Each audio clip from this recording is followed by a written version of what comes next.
जब तुम अल्लाह से एक ही चीज़ को बार बार मांगते हो, बाज़ औक़ात ऐसा भी होता है कि बहुत शिद्दत से दुआ करने के बावजूद भी दुआ कबूल नहीं होती, तो हम अल्लाह से बहुत जल्दी मायूस हो जाते हैं। तो जान लो, ये आजमाइश के दौरान अक्सर अल्लाह उस चीज़ को दूर करके भी आजमाता है, ताकि तड़प उठो तुम उसे पाने के लिए और अपने रब के करीब हो जाओ।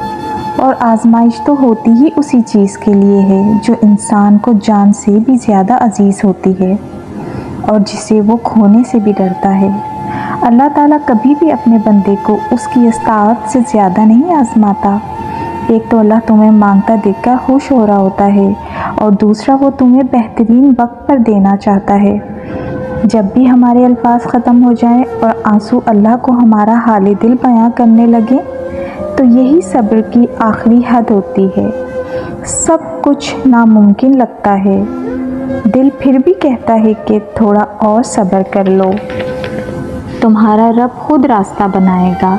तुम्हारी दुआओं को अल्लाह पहले ही कबूल कर लेता है और फिर तुम्हें आजमाइश में डालता है, ताकि देख सके तुम उस पर यकीन की किस हद तक जा सकते हो।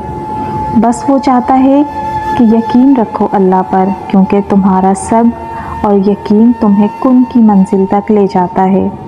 वो तो इंतज़ार में है कि मेरा बंदा मुझसे मांगे, वो तो बहाने ढूंढता है। फिर तुम मांगते हो क्यों थकते हो? तुम सोचते हो कि अल्लाह तुम्हारे दर्द से वाकिफ़ नहीं? अरे वो तो रातों में तुम्हारी आँख से निकलने वाले आंसुओं और तड़प कर मांगी हुई दुआओं को भी जानता है, तुम्हारे एक एक सजदे भी जानता है।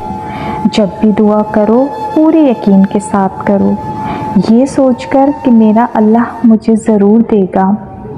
अगर मगर कुछ नहीं, जब तुम अपने रब को पुकारो तो ये मुमकिन ही नहीं कि वो रब अपने बंदे की पुकार न सुने। वो पुकार भी सुनता है और कुन भी फरमाता है। बेशक